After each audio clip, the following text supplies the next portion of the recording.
ಸ್ನೇಹಿತರೆ ನಮಸ್ತೆ, Puttegowda advocate and social activities ಮಾತಾಡ್ತೀನಿ. ಇವತ್ತು ನೀವು ಒಂದು ವಿಚಾರವನ್ನ ದಯಮಾಡಿ ತಿಳ್ಕೊಳ್ಳೇಬೇಕಾಗ್ತದೆ. ನಿಮ್ಮ ಮನೆಗಳಲ್ಲಿ ನೀವೇನಾದ್ರು ಕಾರು ಅಥವಾ ಬೈಕ್ಗಳೇನಾದ್ರು ಇಟ್ಕೊಂಡಿದ್ರೆ ಈ ವಿಡಿಯೋವನ್ನ ಒಂದು ನೀವು ನೋಡ್ಲೇಬೇಕಾಗ್ತದೆ. ಯಾಕಂದ್ರೆ ಈಗ ತಾನೇ ಒಂದು ಆಕ್ಸಿಡೆಂಟಲ್ ಡೆತ್ ಆಯ್ತು ಗಾಡಿನಲ್ಲಿ. ನೀವು ದಿನ ಬೆಳಗಾರಿ ಇವತ್ತು ಯಾರ ಮನೇಲಿ ತಾನೇ ಗಾಡಿಗಳು ಮತ್ತೆ ಕಾರ್ಗಳಿಲ್ಲ ಹೇಳಿ?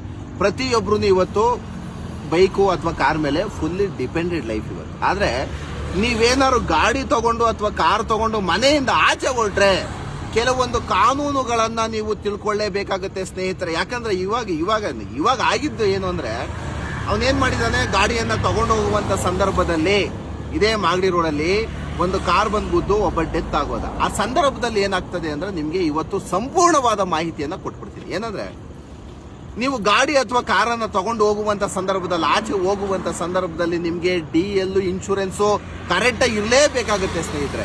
ಅಕಸ್ಮಾತ್ ನಿಮ್ಮಲ್ಲಿ ಕಾರ್ ಹತ್ರ ಅಥವಾ ಬೈಕ್ ಓಡಾಡ್ತಾ ಇರ್ತೀರಾ, ನಿಮ್ಮ ಹತ್ರ DL ಇನ್ಶೂರೆನ್ಸ್ ಎರಡು ಡಾಕ್ಯುಮೆಂಟ್ಸ್ ಕರೆಕ್ಟ್ ಆಗಿ ಇಟ್ಬಿಟ್ರೆ, ನೀವು ಯಾವ್ದಾನು ಇವಾಗ ಕಾರ್ ತಗೊಂಡು ಹೋಗ್ತಾ ಇರ್ತೀರಾ, ಯಾರೋ ಏಕಾಏಕಿ ಅಡ್ಡ ಬಂದ್ಬಿಟ್ರು ಅಂತ ತಿಳ್ಕೊಳ್ಳಿ, ಅಕಸ್ಮಾತ್ ಗಾಡಿನಲ್ಲಿ ಹೋಗೋನು ಎಕ್ಸ್ಪೈರ್ ಅಥವಾ ಡೆತ್ ಆಗೋದ್ರೂ ಸಹ ನಿಮ್ಗೇನೂ ಸಮಸ್ಯೆ ಆಗೋದಿಲ್ಲ.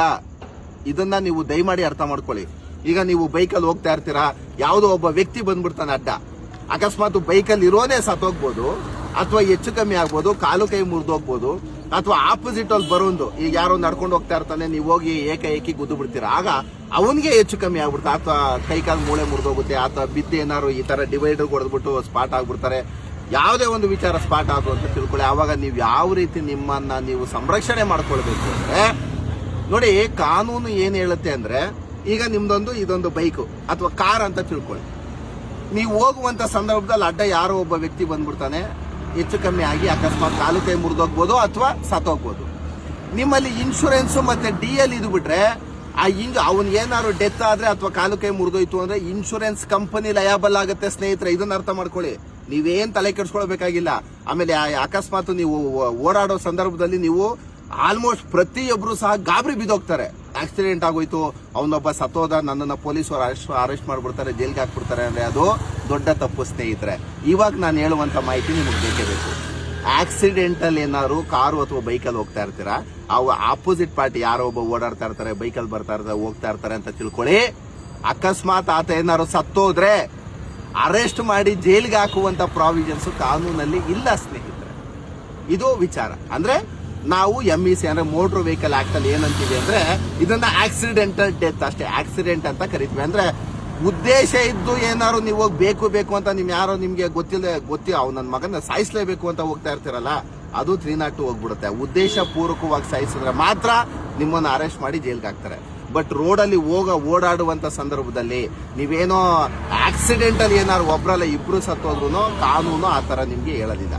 ನಿಮ್ಗೆ ಏನಾದ್ರು DL ಇನ್ಶೂರೆನ್ಸ್ ಇತ್ತು ಅಂದ್ರೆ ಕಂಪನಿ ಅವರ ಮನೆಗಳಿಗೆ ಇನ್ಶೂರೆನ್ಸ್ ಅನ್ನ ಕ್ಲೇಮ್ ಮಾಡುತ್ತೆ. ನಿಮ್ಮಲ್ಲಿ ಏನಾದ್ರು DL ಅಥವಾ ಇನ್ಶೂರೆನ್ಸ್ ಇಲ್ಲ ಅಂತ ತಿಳ್ಕೊಳ್ಳಿ, ನೀವೇ ಪರ್ಸನಲ್ ಲಯಬಿಲಿಟಿ ಮೇಲೆ ಇನ್ಶೂರೆನ್ಸ್ ನ ಕೊಡಬೇಕಾಗ್ತದೆ. ಆತ ವಯಸ್ಸೇನು, ಏನ್ ಕೆಲಸ ಮಾಡ್ತಿದ್ದ, ಯಾವನೋ ಒಬ್ಬ ಇಂಜಿನಿಯರ್ ಹೋಗ್ತಾ ಇರ್ತಾನೆ, ಗುದ್ದು ಸಾಯಿಸ್ಬಿಡ್ತೀರಾ ಅಂತ ತಿಳ್ಕೊಳ್ಳಿ, ಅಪ್ ಟು 20 ಲಕ್ಷ ರೂಪಾಯಿ ಮೇಲೆ ಎಷ್ಟು ಬೇಕಾದ್ರೂ ಕ್ಲೇಮ್ ಆಗ್ಬೋದು. ಆ ತರ ಇನ್ಶೂರೆನ್ಸ್ ಕ್ಲೇಮ್ ಆಗುತ್ತೆ. ಅದಕ್ಕೆ ನಾನು ಹೇಳೋದು ನಿಮ್ಗೆ, ನೀವು ಗಾಡಿ ಅಥವಾ ಕಾರನ್ನ ತಗೊಂಡು ಆಚೆ ಹೋಗ್ಬೇಕು ಅಂದ್ರೆ ಕಂಪಲ್ಸರಿ ನೀವು DL ಇನ್ಶೂರೆನ್ಸ್ ಅಂತೂ ಕಂಪಲ್ಸರಿ ಇರಲೇಬೇಕು. ಇದು ಸತ್ಯವಾದ ವಿಚಾರ. ಆಮೇಲೆ ನಿಮ್ಗೆ ಯಾವಾಗ ಇನ್ಶೂರೆನ್ಸ್ ಕ್ಲೇಮ್ ಆಗಲ್ಲ ಅನ್ನೋದನ್ನ ಹೇಳ್ಬಿಡ್ತೀನಿ. ದಯಮಾಡಿ ಕುಡಿದು ಗಾಡಿನ ಓಡಿಸ್ಬೇಡಿ. ನೋಡಿ, ಇವಾಗ ಗಾಡಿ ಒಂದು ಇದಿದೆ ಅಂತ ತಿಳ್ಕೊಳ್ಳಿ, ನಿಮ್ಗೆ ಆಕ್ಸಿಡೆಂಟ್ ಆಗಿ ಇನ್ಶೂರೆನ್ಸ್ ಇದ್ದಂತ ಸಂದರ್ಭದಲ್ಲಿ ಇನ್ಶೂರೆನ್ಸ್ ಅಲ್ಲಿ ಒಬ್ಬರ ಇನ್ವೆಸ್ಟಿಗೇಟರ್ ಅಂತ ಬರ್ತಾರೆ. ಅದು ಸ್ಪಾಟ್ ಮಾಜೂರ್ಗೆ ಬಂದು ಗಾಡಿ ಹೇಗಿತ್ತು, ಏನು ಇದಿದೆ ಅದೆಲ್ಲ ಚೆಕ್ ಮಾಡ್ಕೊಂಡು ಹೋಗ್ಬಿಟ್ಟು ಇನ್ಶೂರೆನ್ಸ್ ಕ್ಲೇಮ್ ಆಗೋದು. ನಿಮ್ ಗಾಡಿ ಕಂಡೀಷನ್ ಚೆನ್ನಾಗಿದ್ರೆ ಮಾತ್ರ ಇನ್ಶೂರೆನ್ಸ್ ಕ್ಲೇಮ್ ಆಗುತ್ತೆ. ಯಾಕೆ ಅಂತ ಕೊಡಲ್ಲ ನೋಡಿ, ಇದು ಬ್ರೇಕ್ ಕರೆಕ್ಟ್ ಆಗಿರ್ಬೇಕು. ಅಕಸ್ಮಾತ್ ಬ್ರೇಕೇ ಇರಲ್ಲ ಅಂತ ತಿಳ್ಕೊಳ್ಳಿ, ಬ್ರೇಕು ಒಂದು 10% ಬ್ರೇಕ್ ಇರುತ್ತೆ ಅಂತ ತಿಳ್ಕೊಳ್ಳಿ, ಬ್ರೇಕ್ ಇಲ್ದಲೆ ತಗೊಂಡೋಗಿ ಏನಾದ್ರು ಗುದ್ದು ಬಿಟ್ರೆ ನೀವು ಬ್ರೇಕ್ ಕಂಡೀಷನ್ ಗಾಡಿನ ಬ್ರೇಕೇ ಇರಲಿಲ್ಲ ಅಂದ್ಬಿಟ್ಟು ಕೋರ್ಟ್ ಇನ್ಶೂರೆನ್ಸ್ ನ ರಿಜೆಕ್ಟ್ ಮಾಡ್ಬಿಡುತ್ತೆ. ಇನ್ಶೂರೆನ್ಸ್ ಕಂಪ್ನಿಯವರು ಕೊಡಲ್ಲ. ಆಮೇಲೆ ನೋಡಿ, ಆ ಗಾಡಿ ನೀವು ಎಷ್ಟು ಇದು ಮಾಡ್ಕೋತೀರಾ ಅಂದ್ರೆ, ಆ ಇನ್ಶೂರೆನ್ಸ್ ಏನು ಒಂದು 800 ರೂಪಾಯಿ, 2 ವೀಲರ್ಗೆ 800 ರೂಪಾಯಿಂದ 2000 ರೂಪಾಯಿ ಒಳಗಡೆ ಇನ್ಶೂರೆನ್ಸ್ ಬರೋದು 1 ವರ್ಷಕ್ಕೆ. ಆ ಇನ್ಶೂರೆನ್ಸ್ ನ ಕಟ್ಟೋದಿಲ್ಲ. ಆಮೇಲೆ ನೋಡಿ, ಗಾಡಿ ಲೈಟ್ ಕರೆಕ್ಟ್ ಆಗಿರ್ಬೇಕು ರಾತ್ರಿ ಓಡಾಡಿಸುವಂತ ಸಂದರ್ಭದಲ್ಲಿ. ಆಮೇಲೆ ಟೈರು ಜಾಸ್ತಿ ಫ್ಲಾಟ್ ಆಗಿರಬಾರ್ದು. ಕೋರ್ಟ್ ಅಲ್ಲಿ ಮತ್ತೆ ಇನ್ಶೂರೆನ್ಸ್ ಕಂಪನಿಯವರು ಇದನ್ನೆಲ್ಲ ತಗೊಳ್ತಾರೆ. ಆಮೇಲೆ ನೀವು ಹಿಂದೆಯಿಂದ ಬಂದು ಗುದ್ಬಿಟ್ಟ ಅಂತ ತಿಳ್ಕೊಳ್ಳಿ, ಯಾರೋ ಬಂದ್ಬಿಡ್ತಾರೆ ಗುದ್ಬಿಡ್ತಾರೆ. 2 ಮಿರರ್ ಇಲ್ಲ ಅಂದ್ರೆ ಎಷ್ಟೋ ಇನ್ಶೂರೆನ್ಸ್ ಕಂಪ್ನಿಗಳು ಕೊಡೋದಿಲ್ಲ. ಗಾಡಿ ಏನು ಒರಿಜಿನಾಲಿಟಿ ನೀವು ತಗೋತೀರಾ, ಕಂಪನಿಯವರು ಆಕ್ಟ್ ಕಾನೂನಿನ ಪ್ರಕಾರವಾಗಿ ಕರೆಕ್ಟಾಗಿ ಮಾಡ್ಕೊಟ್ಟಿರ್ತಾರೆ. ಅದನ್ನ ನೀವು ಯಾವುದೇ ಕಾರಣಕ್ಕೂ ಇದು ಮಾಡಂಗಿಲ್ಲ. ಆಮೇಲೆ ಸೌಂಡ್ ಜಾಸ್ತಿ ಮಾಡ್ಕೊಬಿಡ್ತಾರೆ, ಬರ್ರೋ ಅನ್ನುತ್ತೆ ಅವು. ಆಮೇಲೆ ಇದು ಅದು ಈ ಕೆಲವೊಬ್ರು ಯೂತ್ಸ್ ಓಡಾಡ್ತಾ ಇರ್ತಾರೆ ಈ ವೀಲಿಂಗ್ ಮಾಡೋದು ಅದು ಇದು. ವೀಲಿಂಗ್ ಮಾಡೋ ಟೈಮಲ್ಲಿ ಏನಾದ್ರು ಸ್ಪಾಟ್ ಆಯ್ತು ಅಂದ್ರೆ ಇನ್ಶೂರೆನ್ಸ್ ₹1 ಬರೋದಿಲ್ಲ. ಅಕಸ್ಮಾತ್ ಇವ್ರು ಹೋಗಿ ಬೇರೆಯವ್ರನ್ನ ಗುದ್ದೇನಾದ್ರು ಸಾಯಿಸ್ಬಿಟ್ರು ಅಂದ್ರೆ ಇವರೇ ಕೊಡ್ಬೇಕಾಗ್ತದೆ, ಅದು ಎಷ್ಟು ಕೋಟಿ ಬೇಕಾದ್ರೂ ಆಗ್ಬೋದು. ಹಾಗಾಗಿ ಕುಡಿದು ಓಡಾಡ್ಸ್ಕೊಂಥದ್ದು, ಗಾಡಿ ಕಂಡೀಷನ್ ಇಲ್ಲ ಅಂದ್ರೆ ಆಚೆ ತೆಗಿಬಾರ್ದು. ಆಮೇಲೆ ಆಕ್ಸಿಡೆಂಟ್ ಆದಂತ ಸಂದರ್ಭದಲ್ಲಿ ಬಿಟ್ಬಿಟ್ಟು ಓಡ್ಬಿಡ್ಬೇಡಿ. ಕಾನೂನು ದಯಮಾಡಿ ಅರ್ಥ ಮಾಡ್ಕೊಳ್ಳಿ. ನಿಮ್ಮನ್ನ ಅರೆಸ್ಟ್ ಆಕ್ಸಿಡೆಂಟ್ ಆಗಿ ಇವಾಗ ನಾನು ಹೋಗ್ತಾ ಇದ್ದೀನಿ, ನನ್ನ ಕಾರಲ್ಲಿ ನಾನು ಹೋಗ್ತಾ ಇದ್ದೀನಿ, ಯಾವನೋ ಒಬ್ಬ ಏಕೆ ಪಟ್ ಅಂತ ಬಂದ್ಬಿಟ್ಟು ನಿಂತ್ಕೊಂಡ ನಾನೇನು ತಲೆನೇ ಕೆಡ್ಸ್ಕೊಳಲ್ಲ. ಯಾಕೆಂದ್ರೆ ಕಾನೂನು ಗೊತ್ತು ನನಗೆ, ಯಾರು ಏನು ಹಿಡ್ಕೊಂಡು ನಿಮ್ಮನ್ನು ಸಾಯಿಸ್ಬಿಡಲ್ಲ. ಆಮೇಲೆ ಇಮಿಡಿಯೇಟ್ FIR ಹಾಕಿ ಜೈಲಿಗೆ ಕಳಿಸುವಂಥದ್ದು ಆಕ್ಸಿಡೆಂಟಲ್ಲಿ ಇಲ್ವೇ ಇಲ್ಲ, ತಪ್ಪು ತಿಳ್ಕೊಬಾರ್ದು ಆಮೇಲೆ, ಓಕೆನಾ. ಹಂಗಾಗಿ ನೀವು ಆಕ್ಸಿಡೆಂಟ್ ಆದಂಥ ಸಂದರ್ಭದಲ್ಲಿ ಪೊಲೀಸರು ಬರ್ತಾರೆ, ಗಾಡಿನ ಇದು ಮಾಡ್ಕೋತಾರೆ, ಗಾಡಿನ ಕಿತ್ಕೋತಾರೆ, ತಗೊಂಡೋಗಿ ಫಾರ್ಮಾಲಿಟೀಸ್ ಎಲ್ಲ ಮಾಡ್ತಾರೆ. ವಿತಿನ್ 2 days ಅಷ್ಟೇ, ಕೇವಲ 2 ದಿನಗಳಲ್ಲಿ ನಿಮ್ಮ ಗಾಡಿ ನಿಮಗೆ ವಾಪಸ್ ಕೊಡ್ತಾರೆ. ನೀವು ಕೋರ್ಟ್ಗೆ ಹೋಗ್ತೀರಾ, ಬೇಲ್ ಮಾಡಿಸ್ಕೊಳ್ತೀರಾ, ಆಮೇಲೆ PF ಹಾಕಿರ್ತಾರೆ, ಆ ಗಾಡಿನ ರಿಲೀಸ್ ಮಾಡ್ಕೊಬಂದ್ರೆ ಮುಗೀತು. DL ಇನ್ಶೂರೆನ್ಸ್ ಇದ್ರೆ ಯಾರು ಡೆತ್ ಆಗಿರ್ತಾರೆ ಅಥವಾ ಯಾರಿಗೆ ಆಕ್ಸಿಡೆಂಟ್ ಆಗಿರುತ್ತೆ, ಯಾರಿಗೆ ಕಾಲು ಕೈ ಮುರಿದೋಗಿರುತ್ತೆ, ಅವರು ಕೋರ್ಟಲ್ಲಿ ಕಾಂಪನ್ಸೇಷನ್ ಕೇಸನ್ನು ಹಾಕೊಳ್ಬೇಕು.